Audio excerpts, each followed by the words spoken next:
Karibu Tabora, karibu Toronto. Na Biblia imesema Mungu hapendi mtu yote afe. Mungu anapenda watu waishi mpaka watimize kusudi alilowaitia duniani. Sasa kwa nini ufurahie kifo cha mwenzio? Haipendezi. Hata kama basi kulikuwa na vitu mnatofautiana, si unyamaze tu. Usubiri na wewe siku ya kwako. Ni sawa na wanyama, unamdhihaki mwenzio lakini kumbe wote mnapita kwenye dimbwi moja la josho moja na kwenda kuoga dawa. Nani ambaye ataishi milele hata kufa? Tutakufa. Kila mtu atakufa. Anayejua siri ya kifo cha mtu ni Mungu. Anayejua tarehe ni Mungu. Tupendane, tusaidiane. Tuwe na namna fulani ya kupeana pole. Alianza kuumwa, alikuwa na maradhi yanamsumbua ya hapa na pale kwa muda kidogo.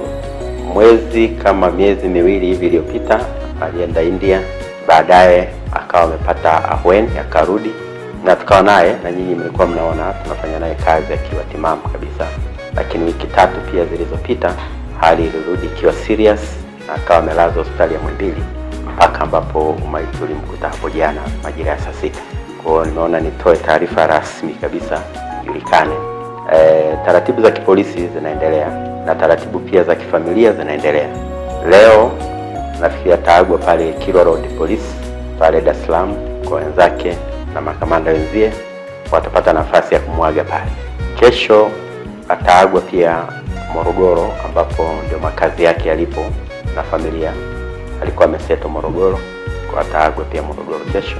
Alafu atasafirishwa kuja Tabora ambapo alikuwa akifanyia kazi. Tutapokea mwili majira ya jioni kesho na mwili utalala nyumbani kwake hapa Tabora.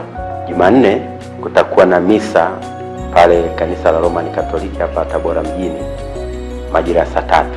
Lakini mwili utapelekwa viwanja vya Field Force hapa Tabora mjini kwa ajili ya kuagwa.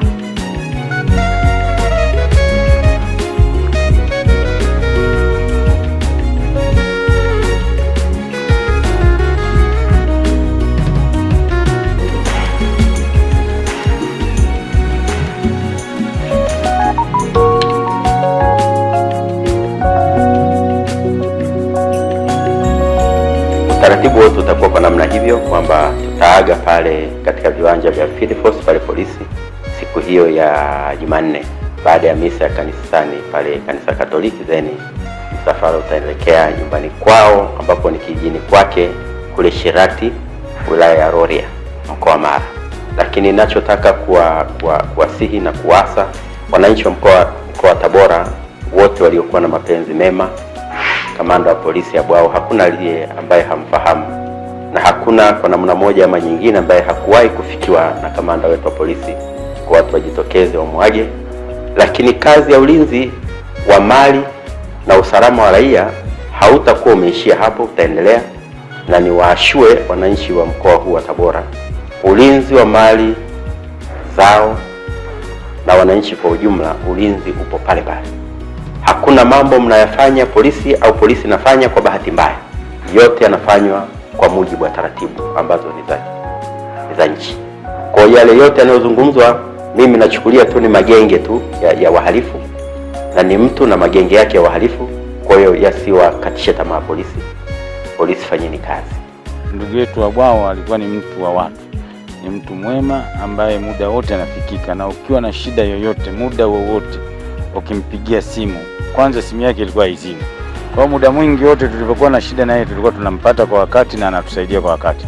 Ni kiongozi ambaye kabisa tunaamini kwamba Tabora tumepoteza mtu ambaye tulikuwa tunashirikiana naye vizuri kuhakikisha kwamba hali ya ulinzi na usalama kwenye mkoa wetu na hususan manispaa ya Tabora iko vizuri. Alikuwa ni msimamizi mzuri wa mambo yote ambayo alikuwa naamini akiyafanya yataleta tija na usalama kwenye manispaa, lakini kwenye mkoa mzima wa Tabora. Kuna dhana kwamba polisi ni watu wababe, ni watu wasioingilika, ni watu wasio na marafiki. Sio kweli, haikuwa kweli kwa afande Abwao. Alikuwa rafiki, na sio tu kwa viongozi wa dini labda kwa sababu mimi ni askofu, hapana. Alikuwa anaweza kufungua milango ofisini kwake, wakaingia, wakaanza shida zao na akawasikiliza.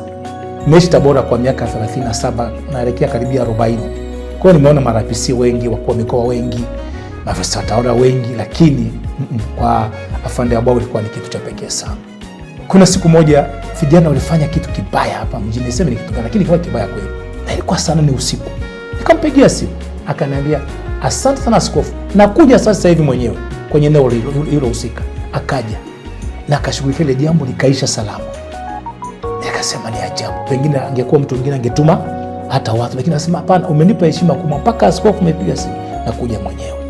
Mtu hawezi kupendwa na wote, lakini kwa mimi binafsi nilivyomjua, kuna kipindi fulani tumeenda kucheza Morogoro, sisi veterani Unyanyembe, alikuja kunichukua alfajiri saa 11. Uone nafasi alionayo na mimi nafasi nilionayo.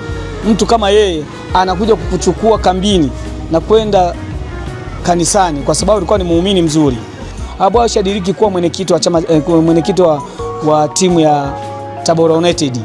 Alikuwa karibu sana na wana michezo. Mimi nasema kuondokewa na Abwao ni pengo. Kama sisi maafisa wa usafirishaji, kiukweli tutamkumbuka kiasi kikubwa sana, kwa sababu alikuwa anatutetea na alikuwa anatupambania, kwa sababu mara nyingi sana tumeumia, tumetekwa, baadhi ya ndugu zetu, maafisa wenzetu wamefariki kwa watu ambao walikuwa wakituasi na kutuandama, lakini tunamshukuru Mwenyezi Mungu, alijaribu kupambana nao na kuwaweka vizuri, kupambana nao kwa nguvu, kufanya maafisa tuwe salama, na pia baadhi ya sehemu walikuwa kaishadhibiti huo uhalifu, ulikuwa tayari umeshapungua kiasi kikubwa, na mpaka sasa hivi tuna muda mrefu hatujasikia bodaboda kutekwa wala kuuawa. Karibu Tabora, karibu Toronto.